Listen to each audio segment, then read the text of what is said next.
Right, so hello and welcome back to Books and Things, and welcome to another video, and welcome to my July author life vlog, let's say.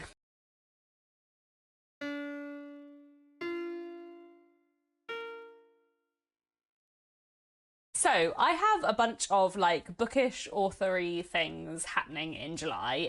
So I'm doing a bookshop event with fellow author Alex Hay, which I'm really looking forward to. And then I'm also going to the book launch of not one, not two, but three talented author friends with books out in July. And I'm also going to Harrogate Crime Writing Festival, which is a really fun literary festival. I went last year and had such a good time, so I'm really looking forward to going again this year and seeing lots of other author friends again, and chatting to lots of people about books and meeting lots of new people and wearing book dresses every day. It'll be great.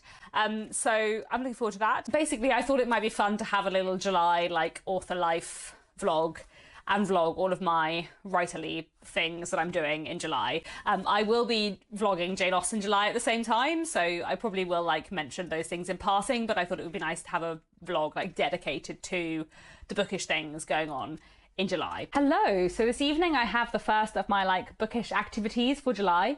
So I'm going to a friend's book launch. Flat 401 by Kingsley Pearson is out this evening. I don't know why I said this evening, it's out today. This is a really fantastic psychological thriller. I have read lots of bits of it before because Kingsley is a writer friend of mine, but I haven't read the whole thing all in one, so I'm really looking forward to getting my copy and reading it all in one. Reading it all together will be lovely, and yeah, very gripping and exciting, I'm sure. So looking forward to the book launch tonight. I will try and film a couple of clips to put in this vlog. The next thing you see will probably be me on my way to a book launch.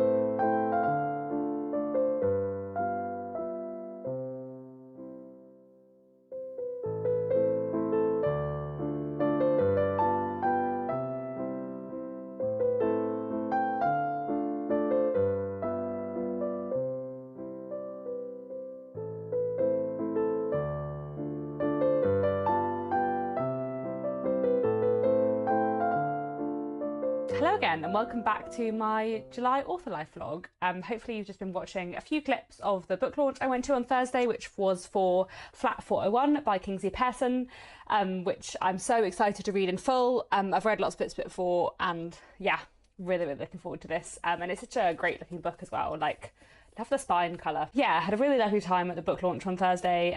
Saw lots of people I knew, met lots of new writers, which is always a fun thing about book launches. You do tend to randomly run into other people, or someone will introduce you to someone, which is just really fun. And it's a very like nice bookish space, so that was lovely. I took a few clips, but I feel like I didn't get very many. But that is often the way at book launches. Also, like, I'm quite short, so like me trying to take a video of like a group or like a book launch like is a little bit tricky because I'm just below a lot of people. But anyway, that's fine. I had a really good time. That was lovely. So yeah, I think the next thing you'll see in this vlog, I've got a author event, bookshop event next week with Alex Hay and Jessica Bull, who are two wonderful authors, both of whom I really like as people and also really like as authors. I've loved their books and I get on with them both, so I think it'll be a really fun event talking about historical fiction. We will see how many people are there. Bookshop events are like a bit of a coin toss, I suppose, in terms of like whether you get a good crowd or not. It's interesting, I have done quite a few library events, and in general I've had like bigger crowds at library events than you often get at bookshop events, which is interesting. And I think especially like in London, because the kind of bookshops you do events in are like, in central London at least, are like big you know, Waterstones, sort of big centralised ones. So they get a lot of custom, but they don't necessarily have like regulars, which means it's harder to pull a crowd for an event. I think if I lived in a small town with a small independent bookshop, you would actually get a bigger crowd, potentially. I don't know. I'm kind of fascinated by this stuff, so I would kind of like to learn more about it. But anyway, I'm looking forward to my event next week. Even if we only have a little crowd, we'll have a nice chat about books, so that's fine.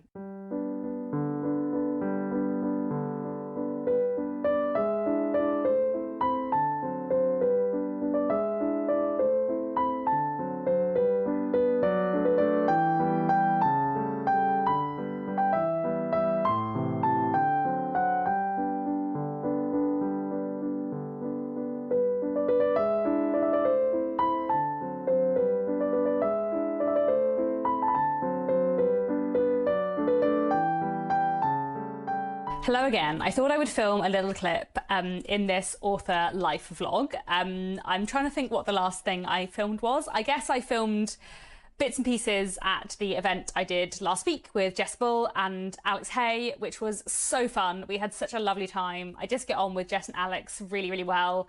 And we had a really lovely discussion and a really nice chat. And it was a good turnout and people asked really interesting questions, and I did, some signing of books afterwards, and some people came along who watched the channel, which was really, really lovely. I really love doing author events because I feel like when I'm just sitting there writing my books, because, that's something I've been doing since I was like 14, I feel like I don't feel very much like a professional author. I just feel like, I'm just writing and I've always written and I love writing. Whereas like when I do an author event, I'm like, oh, I'm an author. And I don't know, it's just really lovely. So yeah, that was so fun. And then this weekend, I'm off to Harrogate Crime Writing Festival. I'm heading up tomorrow, which is Thursday. So going for a long weekend, staying in an Airbnb with some writer friends. And yeah, I'm looking forward to a weekend full of various crime writing talks and just talks about writing in general. Obviously, I'm not really a crime writer myself, but Harrogate Crime Writing Festival is just such good fun,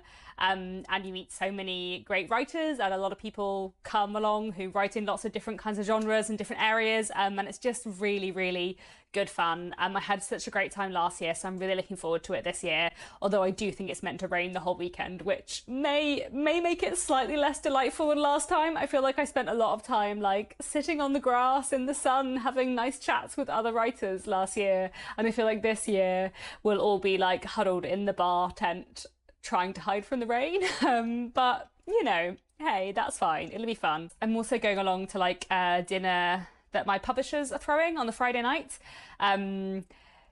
because obviously, as I said, I don't really write crime, but my publisher, Michael Joseph, have a lot of crime writers, and they host like a yearly author dinner, and they asked if I wanted to come along because they know that I'm coming to Harrogate. So that'll be really nice, and I'll go and meet some other authors who are published by the same publisher as me, which will be really fun. And then, yeah, I'll go along to lots of talks and hang out with some friends. So that'll be really nice. I'm looking forward to that, and I will film a bunch of clips for this vlog.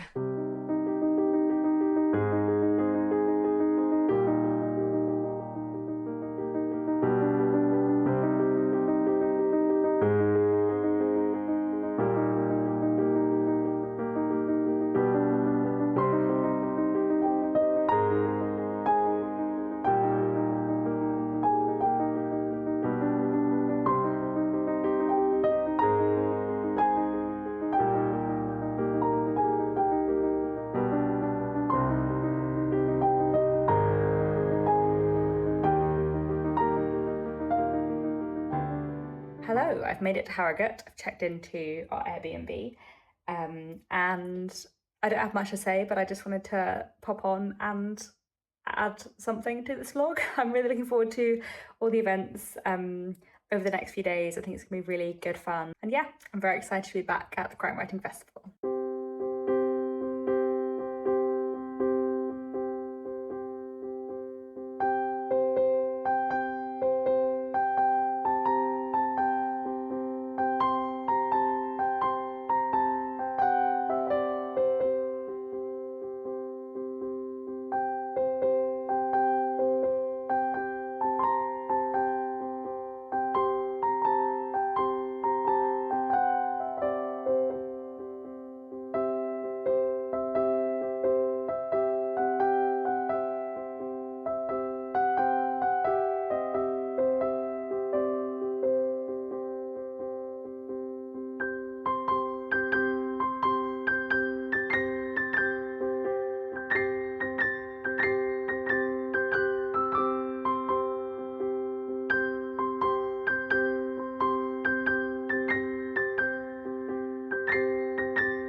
Hello again. I am back from Harrogate Crime Writing Festival, which is actually technically called the Theakston's Old Peculiar Crime Writing Festival, but everyone just calls it Harrogate, so I forget that is what it's technically called.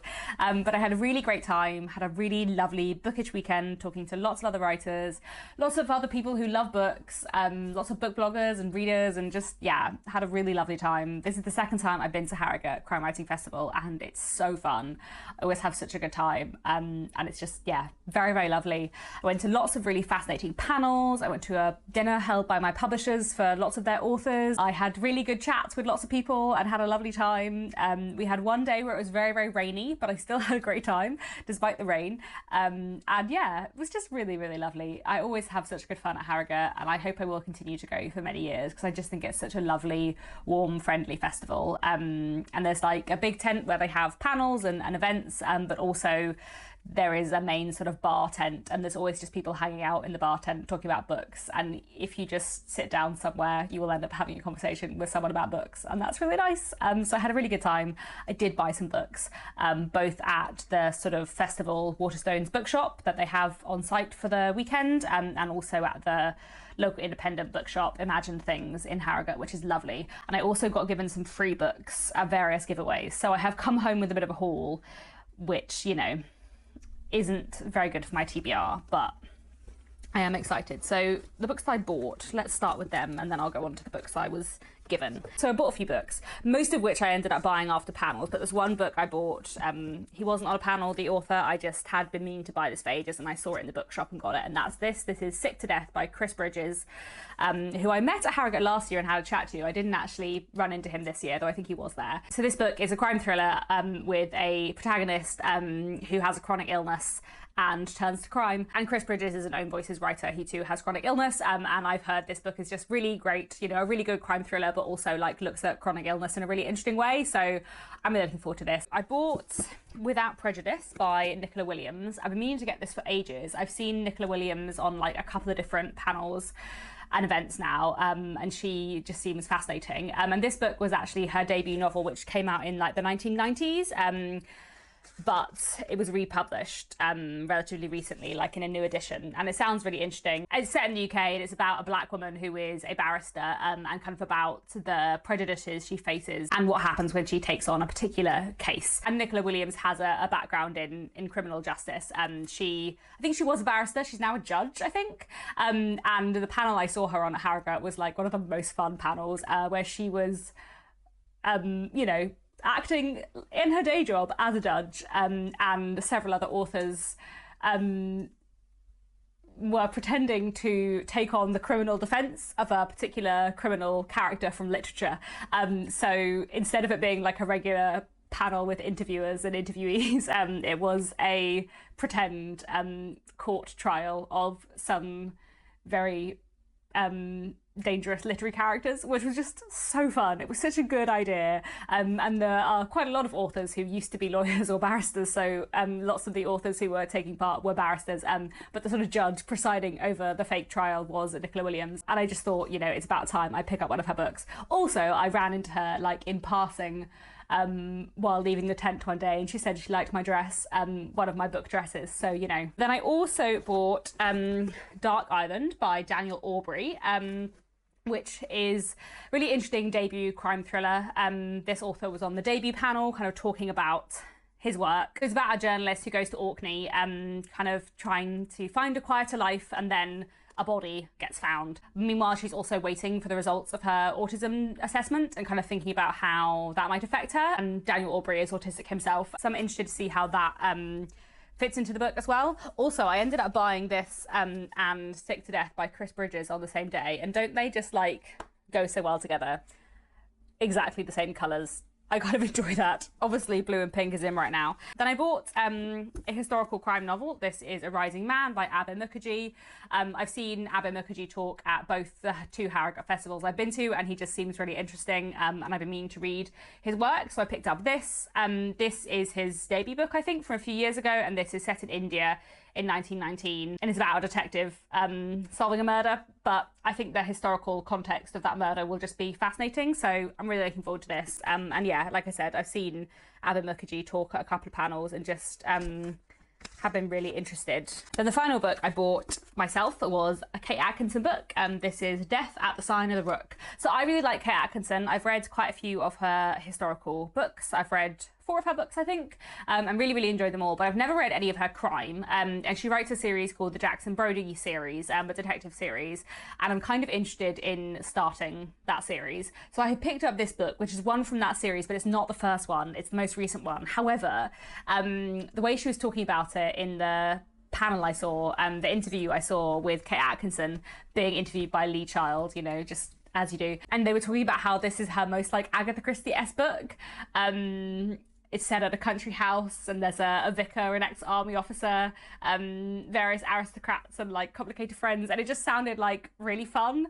So I just thought I would pick this one up. I'm hoping it's the kind of crime series you can read out of order, because I know some of them are and some of them aren't. So fingers crossed. But I just thought this sounded really good and very up my street. So those are the books I bought, which I thought was, you know, not too much, only 5, but I did also get 3 books for free. One of which I'm excited about. This sounds really great. This is Vivian Dies Again by C.E. Hulse. This is coming out in January 2026, and it's a time loop murder mystery. So Vivian keeps being pushed off a balcony, then waking up again, and being pushed off a balcony again, and she has to try and solve her own murder. I love a time loop, and this just sounds a bit different. And I just read The 7 Deaths of Evelyn Hardcastle, which I really liked, but I didn't love. And I feel like I'm quite interested to read another time loop novel and see if I like it more, because I think depending on like the explanation of the time loop, I might. And this just sounded quite fun. So yeah, also I just really love the proof cover. Like, I just think this is super fun. So I'm looking forward to that a lot. Then the other 2 books I got for free were in my like goodie bag that I got given at the start of the festival. I don't know whether I will necessarily read them both. I might like read the first page, and if they're not for me, I will give them away. I think this is the second in a series, for example, and I don't know whether I will start it. So this is A Case of Life and Limb by Sally Smith, set in 1901, about a lawyer working on a libel case when a mummified hand arrives in the post. The first book is called A Case of Mice and Murder. So these are like cozy historical crimes, so maybe I would like this. I will have a think about whether or not I read that. And then the other one I got was The Drowning Place by Sarah Hilary. This is another proof. This one's coming out in April 2026. I've heard of Sarah Hilary. She was on a panel, but she wasn't on a panel that I went to see. I think she's written quite a lot of crime thrillers. This looks like a local police force kind of get caught up with something that happened 17 years ago, as well as a current crime. So that sounds kind of interesting, but I'm not certain whether or not I will keep this. I feel like I need to be better at like not always keeping books that I don't intend to acquire. So I will see. I think I'll give it a try, and if it's not for me, I won't keep it. But maybe it will be. So yes, those are the books that I acquired at Harrogate. Quite a big pile in the end. But hey, it's okay. I feel like my TBR now is so out of control that I've kind of stopped caring, so maybe that's a good state to get to. But yeah, had a very lovely time at Harrogate. It was really good fun. I hope you have enjoyed this, you know, book haul mid vlog. So yes, what's next in my July author life? I have 2 book launches next week, which I'm really looking forward to. I've got the book launch of No Safe Place by Hannah Brennan, which is a wonderful, like so wonderful debut crime novel by a friend of mine, and it's so good. It's so good. Yeah, I'm so excited for it to be out in the world, because I think it's just truly fantastic. And Hannah is such a talented writer. I've already read No Safe Place. In fact, I've read like lots of different iterations of it, but I have also read the very final iteration, which is fantastic. And it's a police procedure novel about what happens following the stabbing of a man in the street. This man was a well-known therapist, and found near his body is a page from a medical therapy trial that he ran several years ago, focusing on teenagers with OCD and on misdiagnosis of teenagers with OCD. And his attempted murder seems to be linked in some way with the teenagers who were on this trial many, many years ago. And we follow everything that goes on from there. We're following the police as they investigate, and also some of the characters who are now grown up, who were the teenagers on that trial many years before. And it's just a fantastic novel. It's so gripping. It's such an incredible, pacey crime novel. And it also has this real, like, interesting, important, authentic portrayal of OCD and how lots of different people experience OCD very, very differently, and kind of people's interactions with the medical establishment, and misunderstandings and preconceptions about OCD and that kind of thing. And it's so good. So I'm so excited for that book launch. It's gonna be so much fun. And then the day after, next week, I have another book launch. I'm going to the book launch of How to Lose a Lord in 10 Days by Sophie Irwin. So looking forward to that. I loved Sophie's previous two books, A Lady's Guide to Scandal and A Lady's Guide to Fortune Hunting. Especially A Lady's Guide to Scandal. I just had such a wonderful time with that book. And I'm so excited for her new one, partly just because it's called How to Lose a Lord in 10 Days. What a title. Excellent. So I'm looking forward to going along to that, which will be really nice. And I hope it'll be good fun. Okay, that's quite enough rambling from me for now, but I will film some clips of those book launches and I will let you know how they went.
Hello again. I have just returned from the book launch of How to Lose a Lord in 10 Days by Sophie Irwin, which was very good fun. And yesterday I very much enjoyed the launch of No Safe Place by Hannah Brennan, two wonderful new books out at the end of July. And yeah, I think I will wrap up this vlog here because I think I have gathered enough clips for it. I have been filming this like across the whole month and I haven't edited anything, so I don't know how it'll turn out. But hopefully this has been a fun, like, insight into some bookish things that I have done in July. It's been really fun. It's been a good month, very, very bookish month, which has been lovely. Lots of new, wonderful, exciting books out. So yeah, that is all from me for now. Do let me know down in the comments if you have been to any exciting bookish events lately or anything like that. Thank you very much for watching, and I'll be back very soon with another bookish video.